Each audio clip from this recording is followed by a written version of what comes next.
All right, guys, welcome back. It's me, Daniel with VintageMagic.com. And today what we have here is another consignment that came in from the United States. Client has a really interesting story. Basically, the guy is a doctor, and he wanted to pass along these cards to some of the old school Magic players and collectors out there who actually will appreciate the cards.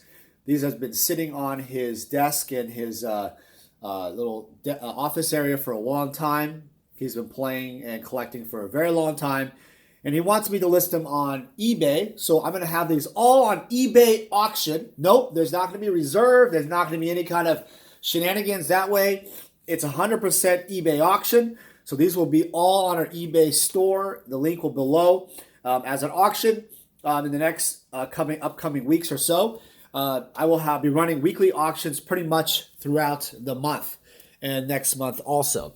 Gotta say, this was packaged excellent. This was packaged with FedEx Office packaging, which I recommended. Let me push this aside so I can even... Guys, this FedEx Office does an amazing job. So what they did was they put the box in there. They actually put, his box in here, so imagine that, with what I recommended, toilet paper. The reason why is because that actually helps protect all the deck boxes, which you'll see here now. And so I thought that was really good to share because honestly, it really makes things a lot more safer. One of the worst things that can happen is if you send me a bunch of cards and they're absolutely destroyed, which is really annoying. Happened a few times, but I don't think the guy really cared about it. That's a huge problem.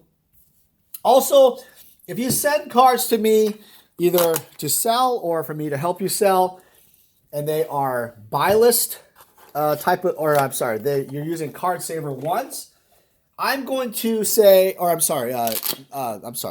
card saver ones. What are they called? Inner sleeves, the KMC inner sleeves. I am basically going to tell you, please take them out for time. Otherwise, it will take me a much longer time. Now, if you do take them out yourself, please keep in mind, it does take a little bit of work to make sure you don't damage the cards. And I really feel like there's an art to that also. All right, so there's 5 deck boxes, and they were also, by the way, these are like extra sleeves and cards, like, newer cards. And they were used so it doesn't move around, which I think was a nice touch. So the gentleman really cared about the condition of the cards in terms of packing. I got to give that guy, the consignor, a lot of credit there because I've seen so many collections and they just don't care about the quality sometimes, and it's really annoying. Let me try to see if the lighting changed. If I turn this off. All right. Hopefully that's a little bit better. Thanks for bearing with me as I set the lighting. All right, so I'm just going to do some sorting of the cards. And initially, when I deal with sorting of any cards, I always recommend some type of sanitizer. Yes. This case, Germex. Main reason why is you don't know where the cards have been. You don't know where you've been. No pun intended. And you rub it the right way. Oh, God, this channel is demonetized instantly. Rub it the right way. All right, so, people always ask me, well, Dan, when you actually deal with these cards, should you take them, should you wash your hands, all that? Of course, you want to dry your hands, make sure they're sanitized really well. Another thing is this WAS playmat I have, again, in March on my Patreon. Some lucky winner will receive this playmat for free. So all you need to do is be a $1 patron or $150 patron, whatever peer patron. You're entered to win as a bonus. And there's absolutely no purchase required for that. That's just a giveaway. And also you get up to 30 minutes of consultation time with me as your main bonus at any patron level. All right, so I'm just going to do the basic sorting, unsleeving and sorting. This is going to take a while, so I hope you guys enjoy. Maybe we talk about kind of what the magic economy is going, what's going on with life. Yeah, so I noticed about this. I think he probably, what did he do here? Yeah, he probably alphabeticalized it, so I probably want to keep it. Yeah, okay. That'd be kind of dumb if I didn't do that. And then they're all about alpha, so yeah, that's good. Okay, so I'll probably do that because some people don't make really good spreadsheets or any of that stuff, so it's hard to calculate what do they have. And what I do is I just basically go through and I basically sort them as I can, the best I can. But it's hard to audit every single card when they're not sorted or there's not a really good ledger. Keep in mind, some people just send me the cards and don't even care. Obviously, it's based off trust, and they just say, "Okay, Dan, sell it." Couple of notations. This force field here is a rebacked card. I was told by the owner of this collection to burn this, rip it on camera, do whatever the F you want. I think I will. It's also alpha cut, so I will later. I will do something with that later because he says that he despises to death these kind of cards that have been rebacked, colored up, whatever. Or colored up ink cards is a little different. He says he wants me to sell it as inked, obviously, but he doesn't want me to destroy them. What do you guys think about alpha cut corners, beta cut corner cards, rebacks? I think it's good for old school players who just want to proxy it up. Or do you think it just destroys the value of the cards in general? Do you think it's bad for the entire industry? I gotta say, I really feel like it's really bad for the industry because it really makes a bad name for what the cards, what they should be. I kind of feel like the collector's edition, international edition themselves are already very collectible. And then you go off and then you cut the corners to alpha, not even beta. Then you go off and you go off and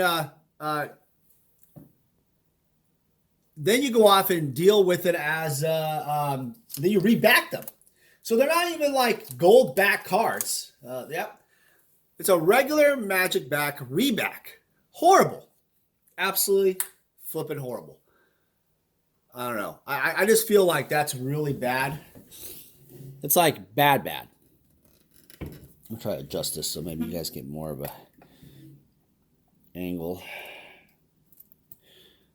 So many cards, so little time. I don't know. Do you guys like the light better on? I don't know. All right. So as I'm sorting through these cards, I'm absolutely doing nothing else right now. Not watching TV. I should, but I'm doing a video. I also want you guys to know I'll be at NoobCon in Sweden, and Good Friday is the actual main event. Really excited about that. Haven't decided what I'm going to play. If you guys have thoughts on what I should play or I should try to play, let me know. That is on Good Friday, and also the day before NoobCon is the Wizards Tournament. It's kind of cool. The Wizards Tournament is basically last year Mark Longoria won the tournament with like 5 Chaos Orbs, 3 Soul Rings, a bunch of dual lands, stuff like that. And basically, it was kind of a Disrupting Scepter, just destroy your lands. Control You deck. And I think he had a Singleton Black Knight. He had 2 Demonic Tutors also. So that was very interesting. Obviously with Black Knight, protection from white. You can't kill it unless you use like Wrath of God or something. So that was quite interesting. Don't know if he ran JMD Tome. Jadem Tome, whatever it is. So yeah, that's going to be pretty fun. I haven't decided what I'm going to be playing officially. I don't know. Obviously, I could play the deck. I've been playing that the most. Primary reason why I'm playing the deck is, my friend Brian Weissman and is coming along. He'll be traveling to Europe also with me. I think we're flying to Zurich, Switzerland. And then we're going to probably take a train up to Gothenburg. So this way we can play some Magic, kind of see the scenery of Europe. We're not going to have much time to stop around. Also, our friend Steve Menenian, we're meeting him in San Francisco. So we're going from Seattle to San Francisco, and San Francisco to Zurich. Steve Menenian is meeting us in San Francisco, and we'll be flying all in the same plane together to good old Zurich. And that should be a lot of fun. I think we get in on like a Saturday.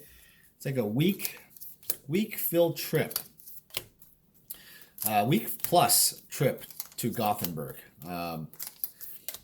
Really a big honor to be able to go. Obviously, I've heard a lot about it from a lot of the European crew, and it's a big blessing. My friend Greg from Switzerland, got to give him all the credit.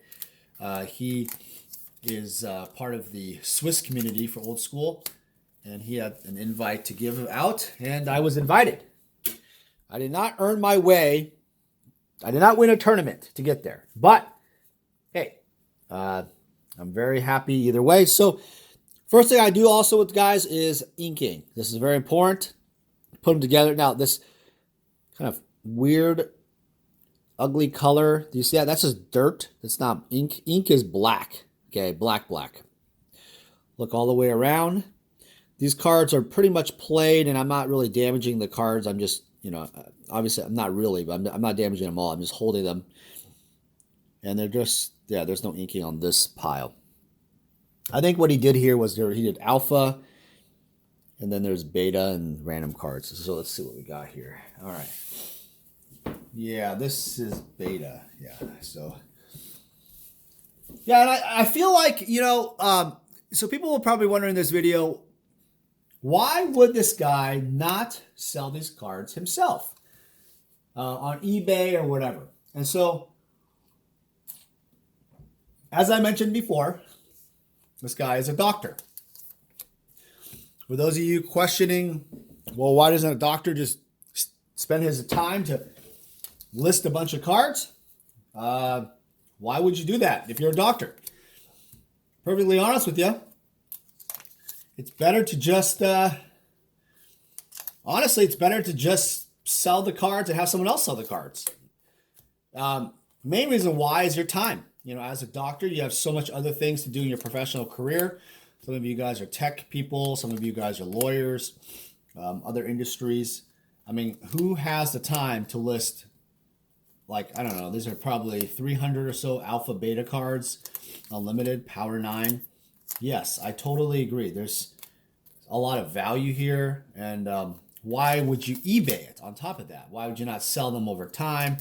Daniel, why don't you just buy these outright? Well, I could buy them outright. That's very true. I could make an offer. But main reason why is I just feel like not only time, but also, there's buy lists out there. He mentioned, that he could buy list this, but he wanted to, have me do it. He's been a fan of the channel. He's been watching the videos, and he likes kind of the connection I've had with the old school players and collectors. So there's people that will definitely appreciate these, and he figures that the reach will definitely help with connecting with some good buyers. So I think that's a valid point. Another thing I find is, I think the guy, collected for a long time, as I said in the beginning, and he's had them for a very long time. He wants them to go to a nice home to people that would really, really, really appreciate them. So I gotta say that's really cool because oftentimes we, just sell them for them, I guess, top dollar or whatever. But he also wants to make sure the venue goes towards the right place. So the right people, right, connects with the right people. So I think you're gonna get a good price and also to the right people. So that's a double win. Now, this one also, I believe, yes, it is a reback. See that right there? Shiny. To the left, it's really, really thin. Do you guys see that? Yeah. Another reback. He did mention this one. I saw it within a second when I first opened it. So the rebacks will be burned to death. I think there's one more somewhere. I got to look somewhere when I do a little bit more thorough process of going through the cars after unsleeving. I will definitely kind of do that part, the actual reback and all that. And that's kind of the individual's part. Not, people ask me, well, Dan, what's the process here? How do you do this? Well, I showed you guys. I have them in bins. I unpackage it, obviously, put them in bins. Now I unsleeve them and sort them. Luckily, this guy was pretty organized and had his stuff sorted really well. So it eliminates a lot of work for me that way. Then I basically, the next process is then take pictures of the cards that I plan to list. So I think my plan here is I will just list them as, like, start with different sets, alpha, beta, unlimited, etc. And I'll just take pictures, and I try to give the condition of every card, but sometimes that's always hard because of the accuracy level. I don't want to, because my scale might be very, very different, and I'm also very strict. So to some people, they're like, well, these look more minty, nicer. I don't know why you're undergrading it. Well, I want to be within the 10-point grading scale of Beckett PSA. So be aware that I'm not trying to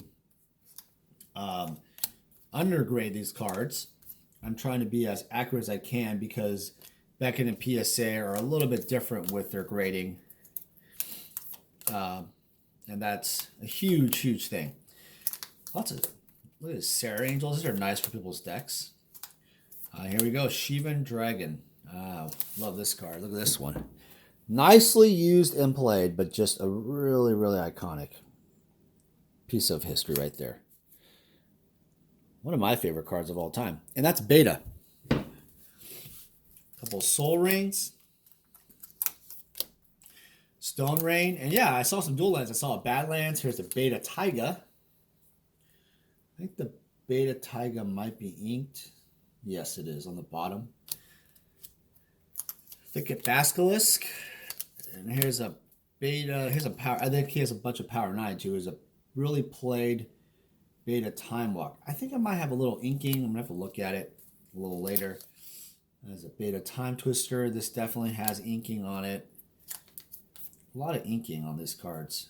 And that's the problem is he mentioned like the rebacks. I asked the guy, hey, what happened there? Like, did you not know it was rebacked? What was the theory on that? And the problem is back in the day, they were like $20. So Gauntlet of Might, Force Field, those are like $20. And it's really, you don't really think about like that. If you're buying so many cards that are really authentic. Here is the ink test here. Okay, so there's one right here that's really bad. Yeah, there's a couple. So yeah, right there. Right there. Is that those lines right there? Yeah. So there's one that's kind of black and it's just hovering around. That one's definitely inked. So what I'm going to do is, I'm just going to note this. Yeah, I'll just note this when I do that. Well, one thing I do is I actually, before I even list the cards and all that, I'm going to actually note that when I list it. So at the point of listing the cards on eBay, I will actually say, hey, this is inked. That's the easiest way. Because if I sit here and start inspecting every single card, it slows down the entire process. So I think that's the most efficient way. And when you're selling cards, you want to be as efficient of your time as possible because, quite honestly, there's so many cards and there's so many customer service questions, so many things that happen.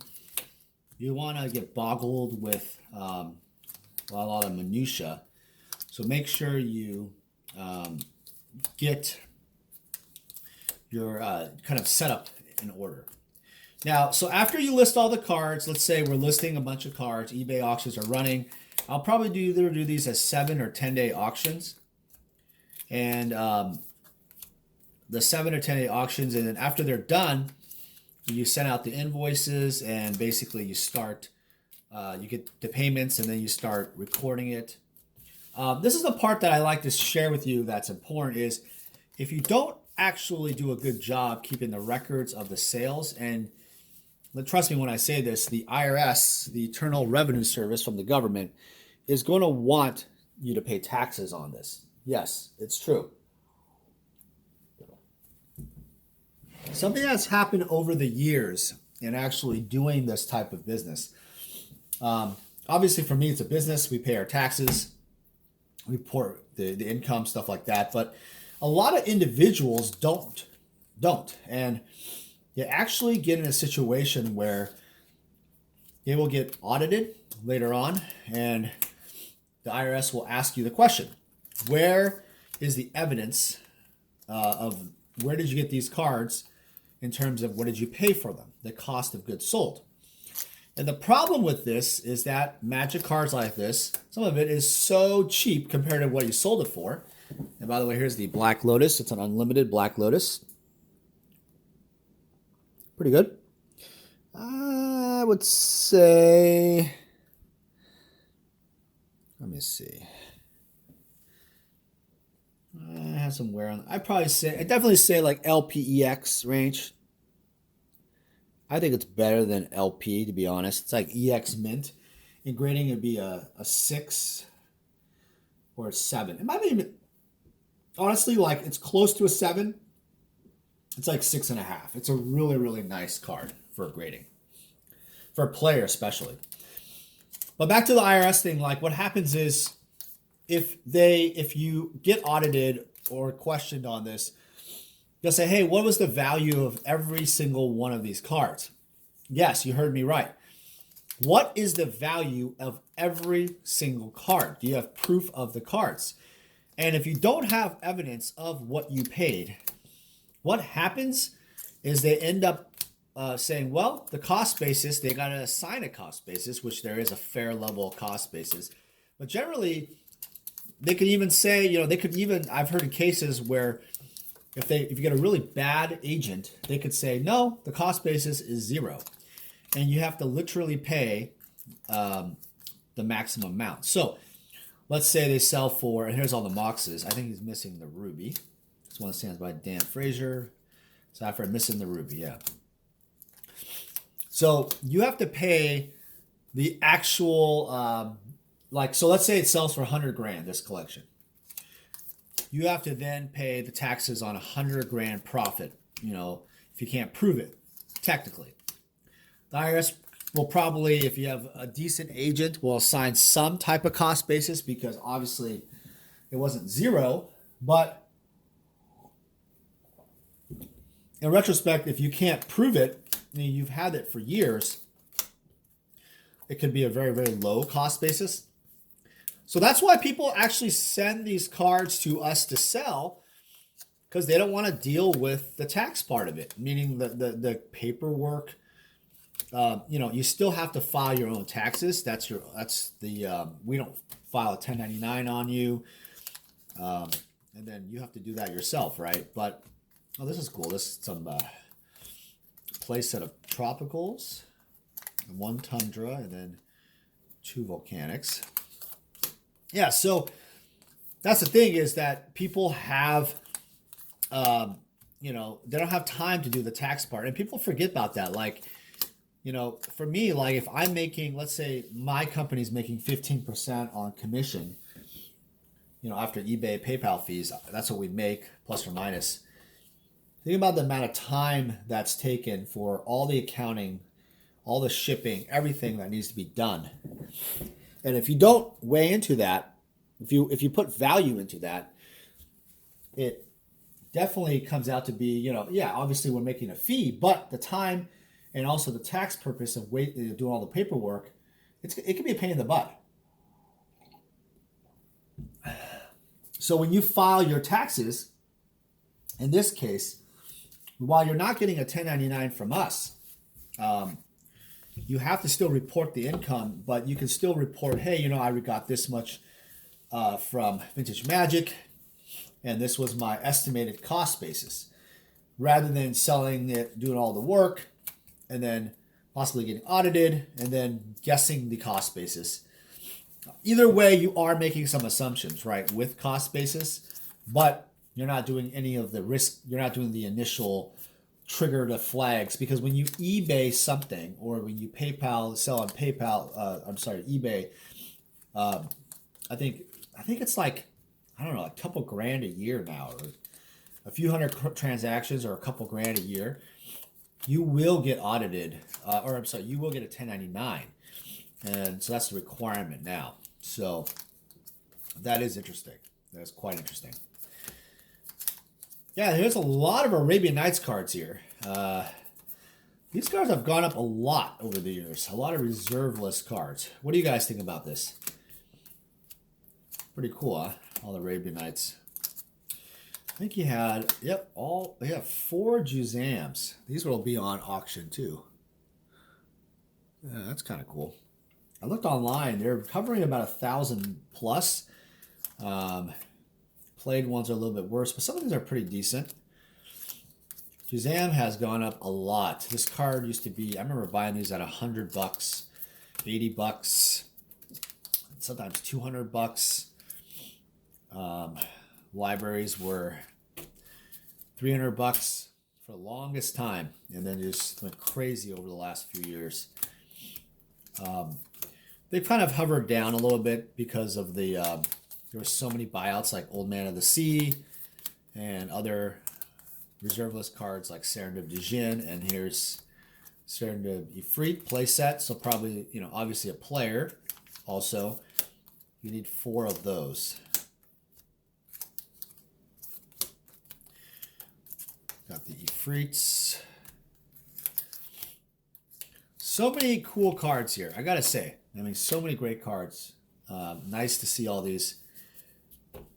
And yeah, you know, again, I'll be selling a lot of these on our eBay auction, but I will be also selling them off eBay. Also, when I travel to some of these events and such, there might be people that want to pick them up. So, also, I'll be at Magic Fest Las Vegas in 2019 in August. If you're interested in any of these cards or other cards we have, these will probably be gone by then, but in general, I always have plenty of cards. I'm not going to be vending this year, so keep in mind any kind of deals or discussions have to be done in the hotel room or lobby. I will have other cards graded coming up, so take a look at. I think Beckett has over, I don't know, it's like 2,000 plus cards. It's been over almost a year now, or over a year. I'm not even sure anymore. So lots of cards sitting around. Yeah, so this is the Legends card. So this isn't that bad. I mean, Antiquities here, and that's basically it. So what you have here is a lot of heavy hitters. I mean, a lot of reserve lists, rares, uncommons. I'm sure you got commons too. But you know, I think he just want to get the ones that had any value out. Now, what do you guys think? Do you guys think that the market's kind of slow? Here's the famous Moat buyout wannabe. Back to that one guy, Craig Berry or something. I think about like 10 to 15 of them or whatever, and thought that was some kind of buyout, but no, that wasn't. Do you guys think these kind of cards have gone up way too high? Do you think that the market's kind of died on some of this stuff, like sort of the ages went up a long time ago? Do you think that the prices will go up much more because of the fact that there's still old cards, they're the original? How does that work? I gotta say, for me, I have this. I always like to do some predictions because part of it is that's part of the investing and speculation part of it is you got to be a little bit ahead of the curve in making like buying decisions up front. So my feeling, if I was guessing here, I don't know why this brainstorm's not worth anything at all, really. But if I was guessing here in terms of how this works, value wise and everything, I gotta feel like there has been a big run up on some of this stuff, like especially certain Legends and Arabian Nights cards, Legends especially, and also antiquities, reserve list cards, where at a certain point it depends on at what point did you buy them at, and when should you take profits. I just find it to be really, I don't know. It kind of is at risk in the sense that, like, people, I got to do a video on the collector's edition cards too, and international.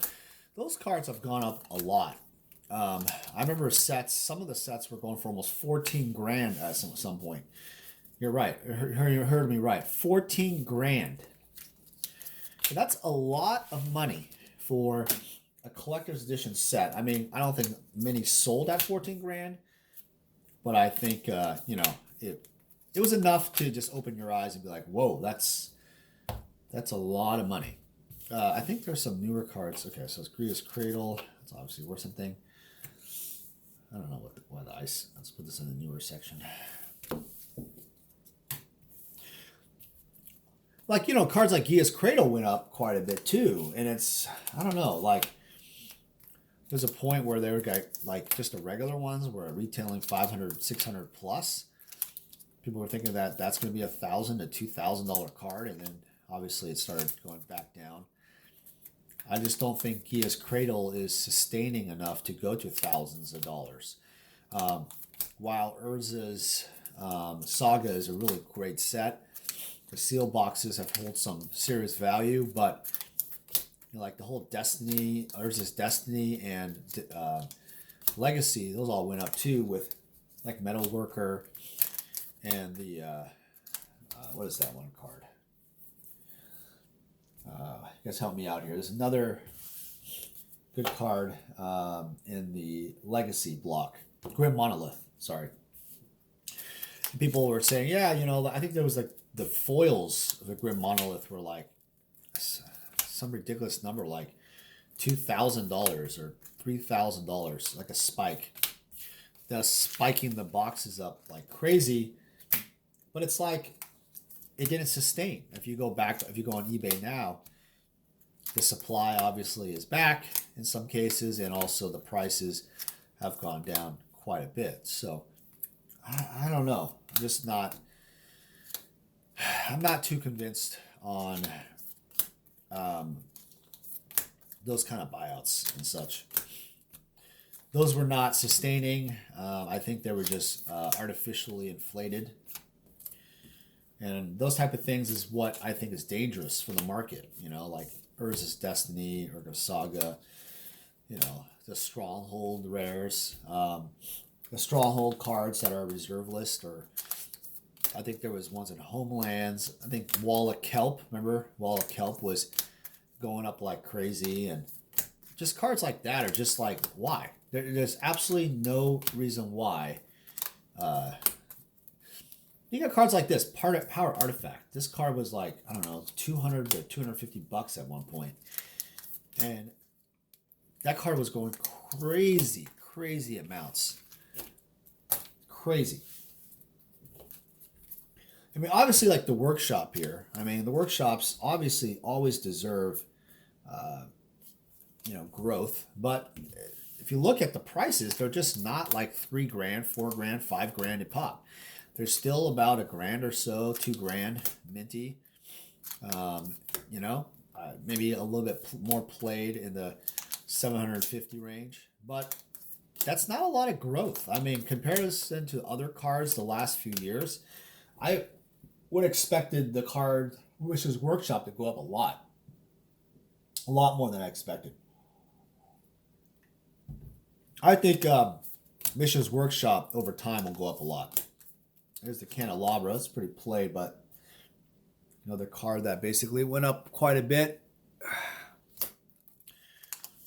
And I think these old school like Triskelion and stuff like that, they're still great cards, still undervalued in some cases. And this Stable Mutation was in the wrong pile. Well, these somewhere in the Radiance pile, like right there, is fine. All right. So that's what we got for this collection. Pretty straightforward. Pretty much what we got here. A little quick summary. So, just to recap, I will put these all on our eBay auctions, or I will probably make private sales to collectors and players who want to buy them. Just message me on vintagemagic.com or any Facebook group that I post them on. They'll probably go pretty quick. So the link below will be our auction page. My guesstimation, probably well over 100 and about 150K of retail sales, plus or minus. Might be a little bit less than that, but obviously I definitely say over 100K. There's a lot of you have the beta power, you have the unlimited power, and tons of dual lands too. So be sure to look out for that. If you have any questions, thanks for watching. I appreciate the client who sent this to me, and obviously wanted me to connect some people into buying some of this stuff. If you guys have any interest in also the Waz playmat, it is a giveaway this month as a bonus. You do receive at any Patreon tier 30 minutes consultation service with me, but you also will be entered randomly any tier, $1 to the maximum tier, whatever there is. You basically will receive a chance to enter to win. One person will win the Waz playmat, signed by the co-founder of Apple, Steve Wozniak, when I met with him. All right, guys, enjoy the week. Appreciate it. Talk soon.